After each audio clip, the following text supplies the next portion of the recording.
நீங்க சிவத்தை தவிர யாரும் வழிபட மாட்டீங்களா? இல்லைங்கய்யா. இப்போ வாழ்நாள் ஃபுல்லா இப்படிதான் சிவத்தை மட்டும் கண்டிப்பா தான் ஆமா. வழிபட போறீங்க. ஒரு தெய்வம். ஒரு தெய்வம் மட்டும்தான். சரி, அப்படி இதுக்கு முன்னாடி நீங்க பிற தெய்வ வழிபாடு இருந்ததா? பிற தெய்வ வழிபாடுலாம் இருந்ததுங்கய்யா. அப்ப இந்த பிற தெய்வ வழிபாடு உங்களுக்கு என்ன ஒரு மாற்றம் தந்தது? இந்த சிவ வழிபாடு என்ன மாற்றம் தந்தது? அவங்க சிறு தெய்வ வழிபாடு எப்படின்னா வந்தாங்க, கும்பிட்டேன், போயிட்டாங்க.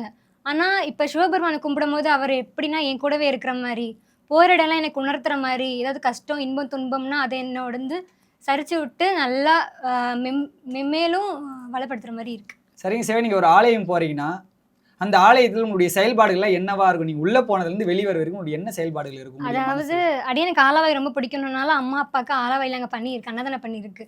அடியன் வந்து ஆலவாயில வந்து அம்மா பணி செய்யும்போது நான் பணிலாம் செய்ய மாட்டேன். நீங்க இங்கேயே இருந்துருங்க. நான் உள்ள போய் ஆள பார்த்துட்டு வரேன்னு சொல்லிட்டு கோயிலுக்குள்ள குடுகுடுன்னு ஓடிட்டு, ஃபர்ஸ்ட்டு சொக்கநாதர் பக்கம் மாட்டேன். என் குருநாதர் திருஞான சம்பந்தர் கிட்ட போய் உட்காந்துருவேன். அவர்கிட்ட போய் சொக்கநாதர கரெக்ட் பண்ணணும். ஏதாவதுனா பதிகம் சொல்லுங்க அப்டின்னா. அப்ப என் மூளைக்கு எதானா தோணும். அங்க போய் பாடிட்டு திருப்பி இருங்க என் குருநாதர பார்த்துட்டு வரேன்னு சொல்லி அவர்ட்ட சொல்லிட்டு இங்க வந்துட்டு, சுவாமி எல்லாருமே பக்தியா பார்த்துட்டு பேசுவாங்க. ஆனா அடியன் வந்து திட்டிக்கிட்டே தான் இருப்பேன். குண்டு, குண்டு, குண்டுன்னு சொல்லிட்டு தான் இருப்பேன்.